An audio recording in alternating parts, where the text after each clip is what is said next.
Bonjour, ici Margot, créatrice de la série de podcasts Un petit rayon de braise, série 100% pur beurre, interview d'entrepreneurs bretons optimistes.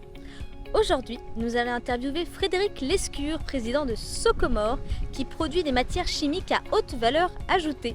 C'est parti!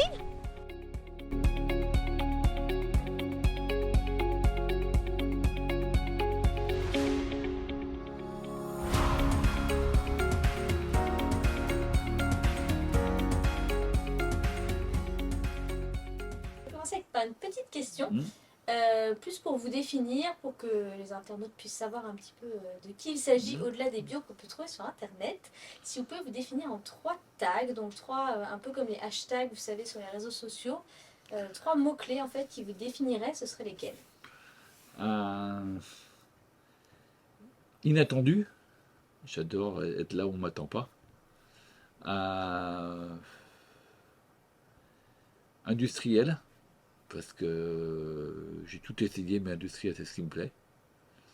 Et marge, parce que s'il n'y a pas de marge, il n'y a pas de production en France. Ma deuxième question, donc c'est spécifique Bretagne là pour le coup, puisqu'en Bretagne on dit qu'il fait beau plusieurs fois par jour. Moi j'aime bien voir ça comme plusieurs rayons de soleil qui illuminent notre journée. Donc si vous deviez donner pour vous dans une journée type vos 3 rayons de soleil, ce seraient lesquels? Les 3 choses qui vous font plaisir, vibrer. La bonne idée que j'ai le matin, soit sous la douche, en faisant du sport, voilà, j'ai une bonne idée. En général, il y a une bonne idée le matin. Donc, qui ne s'avère pas finalement si bonne que ça à la fin de la journée, mais bon, sur le moment, elle est très bonne. Donc, on en parle un peu plus de monde, parfois, elle n'est pas, voilà. J'adore arriver ici et dire bonjour à tout le monde et voir les sourires. Ça, c'est un bon moment. J'adore la route du retour, parce que je rentre à Rennes, où j'appelle mes enfants, mes parents, mon épouse. Donc, on fait un point. J'ai 1 heure et demie pour faire un point de la journée. Ça fait 3. Voilà. Donc c'est vos 3 rayons de soleil d'une journée, super. Alors on va parler optimisme et entrepreneuriat, puisque c'est le sujet du podcast. Pour moi ces 2 notions elles sont quand même assez liées, parce que je pense pas qu'on puisse entreprendre sans optimisme. Pour moi l'optimisme c'est vraiment voir les rayons de soleil à travers les difficultés, et c'est typiquement le rôle de l'entrepreneur. Moi, vous pouvez me mettre un verre avec 2 gouttes d'eau, il sera à moitié plein. Donc moi, voilà. Donc ça énerve même beaucoup de gens. Je ne crois que je n'ai aucun mauvais souvenir, aussi incroyable que ça puisse paraître. J'ai une faculté assez incroyable de les effacer. Et en toute sincérité, s'il fallait que je vous donne 10 mauvais souvenirs, je crois que j'y arriverais pas. Non, j'y arriverais pas. 10 bons souvenirs, aucun problème. 10 mauvais, j'en ai pas. Voilà, donc moi, j'ai une faculté à enterrer les mauvais moments. Alors, certains disent que ça fait un peu l'autruche. L'autruche au passé, ça ne me dérange pas. L'autruche au futur me poserait beaucoup plus de problèmes. Voilà, donc je suis un ultra optimiste. Parfois perçu comme irresponsable, dans le sens que je suis tellement optimiste que ça devient pas crédible. Mais ce qui est assez incroyable, c'est que la plupart du temps, on y arrive d'une manière ou d'une autre. J'ai le défaut de voir en grand, tout le temps. Je ne peux pas m'en empêcher. C'est plus fort que moi. Et ce qui est bien qu'on voit en grand, c'est que même les difficultés normales paraissent ridicules, vu que vous voyez grand. Donc c'est le côté irresponsable. Donc c'est là qu'il est important de bien s'entourer de gens qui viennent des gens plus normaux, qui viennent vous rappeler que non, là ça ne fera pas quand même, là c'est pas, non, ça va pas le faire. Donc au moins on ouvre les yeux, et si on n'est pas d'accord avec eux, on le tente. Mais souvent ils ont raison. Voilà, donc c'est un bel équilibre trouvé. Moi, j'adore m'entourer de ce que j'appelle de chieurs bienveillants. Dire, mais bienveillant est presque plus important que chieur. Que des chieurs tout court, ça le fait pas. De bienveillant tout court, ça sert pas à grand chose. Des chieurs bienveillants, voilà. Donc autour de moi, j'ai essentiellement des chieurs bienveillants ou chieuses bienveillantes. Donc plutôt des personnes qui vous challengent en fait dans votre côté visionnaire pour vous Oui, ramener terre à terre. ouais, exactement, puis qui me ramène à la dure réalité des choses. Euh, oui, qui me challenge en me donnant les limites, on a des conséquences. Par exemple, il y a souvent on me dit, mais attends, mais tu peux pas faire ça, c'est illégal. Je vais finir en tôle. Bon, bah, c'est que ça, c'est pas très grave. Et ça, c'est pas grave, ça. Faut savoir un truc, c'est que moi, dans mes affaires, du moment que c'est pas illégal, je considère que c'est possible. Mm. Regardez ce qui s'est passé pendant le Covid. On s'est transformé en 2 jours de fabricant de peinture d'avion à fabricant de gel hydroalcoolique. Ça s'est fait sous l'impulsion du préfet du moment,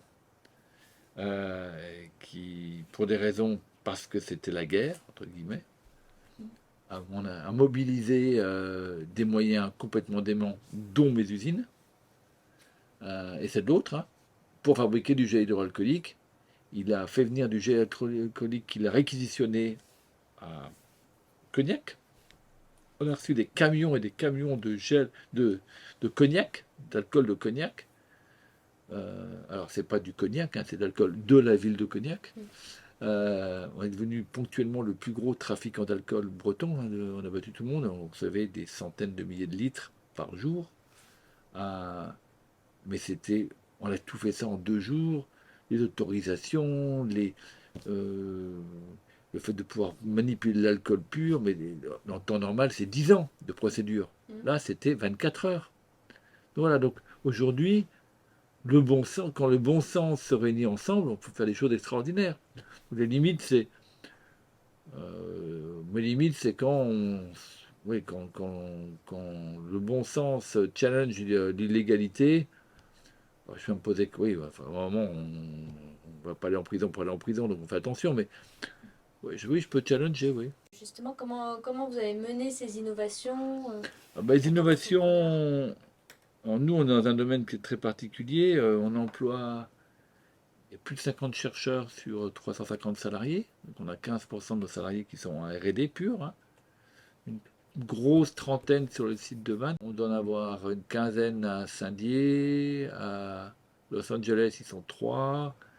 À Fort Worth, Texas, ils doivent être 3. Voilà, donc il y en a un ou deux aussi à côté de Paris. Donc voilà, on est une grosse cinquantaine de personnes de R&D. On est très souvent sur des échelles de temps type pharmaceutique, donc on est grosso modo 10 ans de R&D, 5 ans de mise sur le marché, et on commence à gagner de l'argent au bout de 15 à 20 ans. Donc on est sur des cycles très longs, qui m'arrangent bien parce que ça repousse beaucoup de concurrents qui ne voient pas l'intérêt d'investir aussi longtemps pour entrer sur un marché. Et nous on travaille beaucoup avec nos clients, c'est nos clients qui pilotent notre R&D. Et en fait, ça devient l'enjeu de l'avenir, c'est que nos clients, ils ont des demandes en termes fonctionnels. Une peinture qui tient sur une fusée, qui va le faire le tour de la Lune et qui va revenir, et voilà, et qui a certaines propriétés de conductivité, d'anti-érosion. On va pas aller dans la partie technique, mais vous allez me perdre sinon. mais l'enjeu, il est que maintenant, il va falloir qu'on les emmène à accepter qu'il va falloir que l'on commence à avoir une chimie plus durable. En fait, chez Socomore, on en a marre du greenwashing. Le greenwashing, c'est à tous les étages. Même les banques font du greenwashing, les fonds d'investissement font du greenwashing, les grands groupes font du greenwashing, le gouvernement fait du greenwashing, tout le monde fait du greenwashing. Et il va falloir qu'on arrête ça, de toute manière, ça va vite. Et chez Socomore, j'ai décidé de faire j'ai appelé le true green, du vrai vert. Alors, en français, ça marche pas très bien. Voilà. Mais true green, il va falloir qu'on arrive à bien définir et emmener nos clients à accepter qu'il va falloir qu'on pense différemment, qu'on accepte des process de développement différents. Il va falloir que notre laboratoire accepte de développer différemment. Là, on a un énorme challenge devant nous. Et je me suis donné quelques années pour y arriver avec tout le monde. Et en espérant que nos clients vont nous accompagner. Parce que de toute façon, celui qui va y arriver, il aura pris une grande avance. Maintenant, franchement, si les peintures à l'eau étaient aussi efficaces que celles qu'on faisait sur des avions, ça se saurait. Oui. Donc, Il y a des contraintes techniques, mais il va falloir qu'on trouve des solutions. Je ne sais pas lesquelles. Et il va falloir qu'on pense en dehors des sentiers. J'ai pas la solution. Tout ce que je sais, c'est que si on n'y va pas, ça posera des vrais. On n'aura pas été à la hauteur du challenge. Voilà. Et est-ce que c'est pas un peu trop optimiste de penser que vous pouvez changer des Boeing, des Si, Airbus? bah si, bien sûr, c'est bien trop optimiste. Mais je pense que c'est. Ben, soit ils nous attendent pas là-dessus, et puis on va se planter. Soit ils nous voient comme étant celui qui va réveiller une petite conscience. Non, mais c'est même pas pareil, elle est là, la conscience, qui va accompagner une conscience qu'ils ont, accompagner un souci qu'ils ont, qu'ils n'arrivent pas à. Voilà, donc de toute façon, si on y va, si on ne pourra pas y aller sans eux. Hein. Si Airbus me dit non, il est hors de question qu'on travaille là-dessus, ben, ça va être un peu compliqué de développer. Pareil, si Safran me dit la même chose ou Boeing me dit la même chose. Donc il faut qu'on arrive à les convaincre. Et c'est tout le travail qu'on a commencé à mener. C'est planter les petites graines qui vont les emmener à imaginer que c'est possible avec nous ou avec d'autres. À la limite, si c'est nos confrères, c'est pas très grave. Il faut faut que notre métier arrive à être innovant et moins impactant. Ça, c'est un gros enjeu. Et c'est une conviction que vous portez avec l'optimisme que vous donnez. Donc, quitte à donner le marché aux concurrents, vous êtes vraiment aligné là-dessus. Alors, qui donnait le marché aux concurrents, peut-être pas exagéré, mais à travailler avec eux. Non, mais je veux dire, retravailler avec mes confrères, travailler, effectivement, peut-être accepter de perdre certains trucs, d'en gagner d'autres, d'accepter de changer. De toute façon, oui, l'optimisme me pousse à, à- à être aussi réaliste dans le fait que si on ne change pas, à un moment ou à un autre, on paiera cher. À un moment ou à un autre. Peut-être pas dans 5 ans, mais. Et aujourd'hui, il y a aussi. Si on n'a pas une démarche qui inspire, qui donne du sens aux jeunes talents qui vont nous rejoindre, ou aux talents tout court qui vont nous rejoindre, et aux personnes qui travaillent pour nous, bah, ça ne va pas le faire. Parce que de toute façon, là, la bagarre et la campagne va se gagner grâce à la qualité des cerveaux qu'on aura recrutés. Parce que franchement, le reste, une usine de produits chimiques, c'est pas très compliqué à faire. Donc 99% des produits qu'on fait chez Socomore à Vannes ou à Rome aux États-Unis ou où vous voulez, on peut la faire dans beaucoup d'usines. L'usine n'est pas vraiment spécifique. Ce qui fait la différence, c'est la qualité des hommes et des femmes qui la mettent en œuvre. Voilà. Donc ça, la bagarre est là. La capacité à la mobiliser aussi autour d'un projet. Voilà, il faut les mobiliser, donner du sens, qu'ils aient envie d'y aller, qu'ils aient envie de se dépasser. Donc ça, c'est... Donc, si on n'a pas un projet inspirant, on n'aura pas accès au meilleur cerveau. Et de toute manière, si on veut avoir accès au meilleur cerveau, donc il va falloir être inspirant. Et on n'est pas inspirant que par l'argent. Ah non. Ah mais, attendez, ma génération, ne parlait que de salaire. C'est rare que deux jeunes diplômés qui se rencontrent parlent du sens donné au travail qu'il a dans sa boîte. Tu gagnes combien? Voilà. Mais c'est très bien. Chaque génération. Oui, c'est spécificité. Ma génération n'avait aucun problème pour trouver du boulot. Il se trouve que la génération là, celle qui sort maintenant, n'a aucun problème. C'est incroyable. Tant mieux. J'espère que ça va durer longtemps. Ah, ça, j'espère que ça va durer vraiment longtemps. Ça serait génial. J'espère que les salaires vont monter très haut. Ça veut dire qu'on n'a pas de problème. tout va bien. Franchement, si les salaires arrivent à gagner 15 ou 20% dans les 3 prochaines années, je ne demande que ça. Alors moi, je suis prêt à même payer en avance. Si on me garantit qu'il n'y aura pas l'autre merde, que l'augmentation des salaires, je paye tout de suite, mais tout de suite, je fais un chèque. Hein. Mais vous y croyez puisque vous êtes optimiste normalement. Ah, je crois que je suis optimiste, mais je pense qu'on a des beaux challenges devant nous, ouais. Et ouais, des gros challenges. Mais oui, l'optimisme n'empêche pas un certain degré de réalisme. Oui, bien sûr. Et voilà, donc c'est un peu quoi. Bon, en tout cas, on n'est jamais à l'abri d'une bonne surprise. Ça, c'est mon avis. Voilà, mais heureusement. Et quel est votre secret pour garder ce cap, rester optimiste en toutes circonstances? J'adore ce que je fais, j'adore la vie,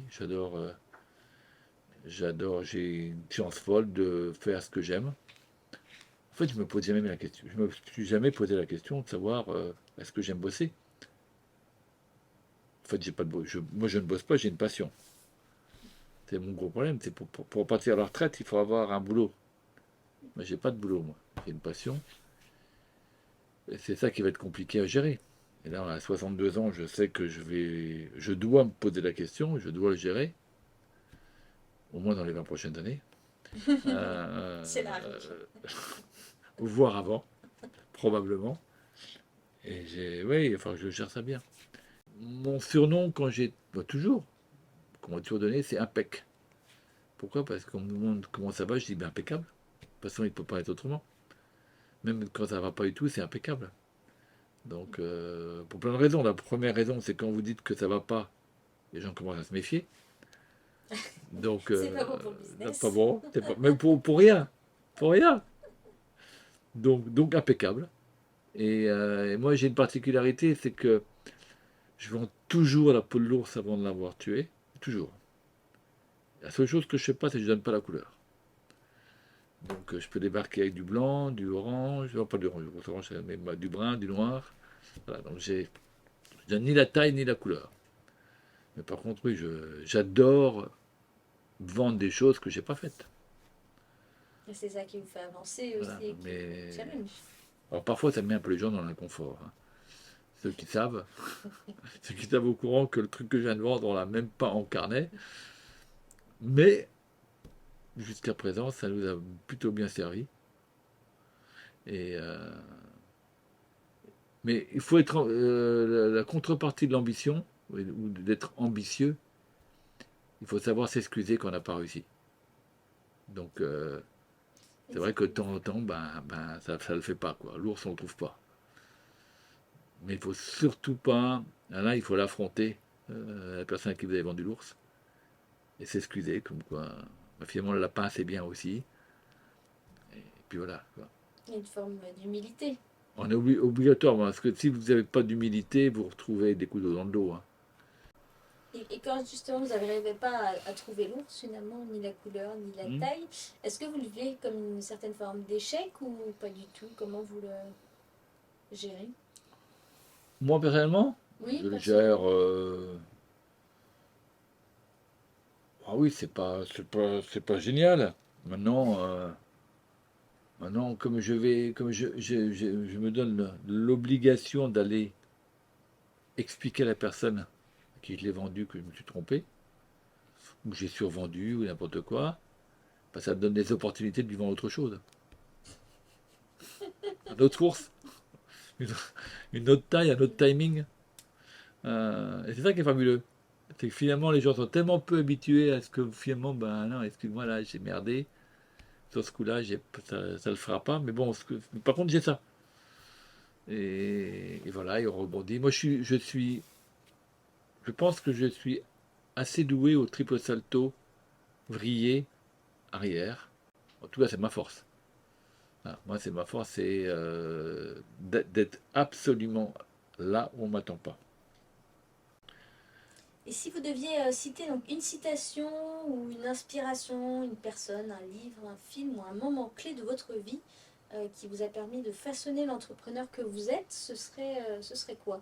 Si je prends l'entrepreneur dans le sens le manager, cours de finance à Harvard, Sales is vanity, margin is sanity, cash is reality, je l'ai répété à chaque fois que je rentrais en cours, à chaque fois que je sortais de cours pendant 2 ans, 2 fois par semaine.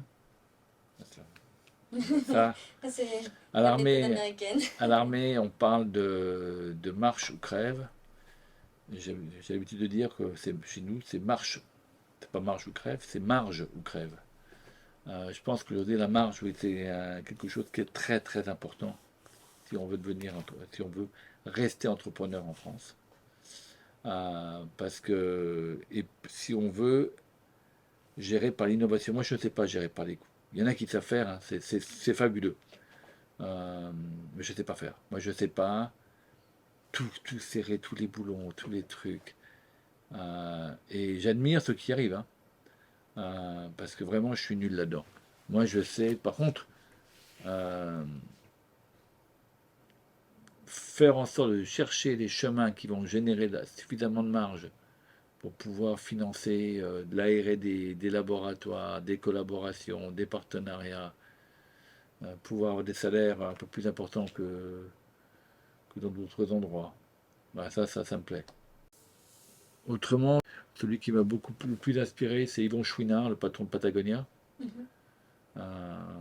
C'est fabuleux, ce mec, il est juste fabuleux. Il a tout compris 50 ans avant tout le monde. Il a inventé l'entreprise responsable, mais vraiment responsable. Pour illustrer mon propos, c'est quand vous allez chez Patagonia, il n'y a pas beaucoup de magasins en France, il y en a un à Chamonix ou je ne sais plus où, mais bon. Vous avez un magasin Patagonia, vous choisissez des habits. Quand vous allez à la caisse, ils vont poser une question, est-ce que vous en avez réellement besoin? Et 30% des gens remettent les habits. Voilà. Il a tout compris. Et, bah, non, c'est même pas tout compris, il a tout construit. Il a inventé l'entreprise durable, il a inventé le business durable, il a inventé tout ça. Donc ça, c'est un vrai exemple. Et il y en a un autre, l'ancien patron de Danone, Et Emmanuel Faber. qui, au lieu d'aller prendre un nouveau poste au CAC 40, ce qu'il aurait pu Facilement avoir, oui. sans aucun problème, et ben il est quoi? Il a pris la présidence de l'organisme mondial des normes comptables. On n'aurait pas attendu là, hein? Ouais. Et pourquoi il a fait ça? Parce qu'il est en train d'influencer le prochain référentiel comptable mondial pour introduire le développement durable dans la valorisation des entreprises. Mais il est génial, ce mec. Ah oui, Il est génial. Mais personne n'attendait là. Mais il va finalement, et puis comme il est crédible sur ce domaine-là, et compétent, et ben il va réussir à ce que les prochains référentiels comptables mondiaux intègrent le développement durable. Super, on va conclure avec quelques questions plus. J'ai un petit questionnaire breton, un petit peu rigolo. La Bretagne-vous en un mot? Le Scur. Pourquoi? Parce que la première fois que je suis venu en Bretagne, j'étais pas à Vannes depuis 10 jours que je me suis inscrit à un séminaire, je crois, du MEDEF local ou un truc dans ce genre-là, à Lorient. Et je suis allé à la Réunion, au Novotel, à l'entrée de Lorient. Là, je rentre mon truc, chercher l'escure. Merde, ils m'ont oublié. Je me suis inscrit, pourtant j'ai envoyé mon fax, on a pas des fax. Et c'était le Scur. Donc j'étais devenu breton en 5 minutes. Voilà. Votre petit coin de paradis en Bretagne? Ah bah il est pas loin, il est ici dans le golfe du Morbihan. Moi j'ai passé toute ma jeunesse ici. Et oui, c'est bien là. C'est vraiment... J'adore le lieu. Vous êtes plutôt phare breton ou Queen Amman? Ah, moi je suis au Queen Amman. 100% pur beurre. Ah oui, puisque c'est 300% pur beurre. Et Queen Amman, comme ils disent dans le Finistère. Ah, ils disent Queen Amman? Ils disent Queen Amman. Ah, ça, je sais. Quelque chose. J'étais l'autre jour à Carré et je me suis fait rattraper. Non, c'est du Queen. Monsieur veut du Queen Amman. Oui, du Queen Amman. Vous êtes plutôt galette ou crêpe? Ah, galette.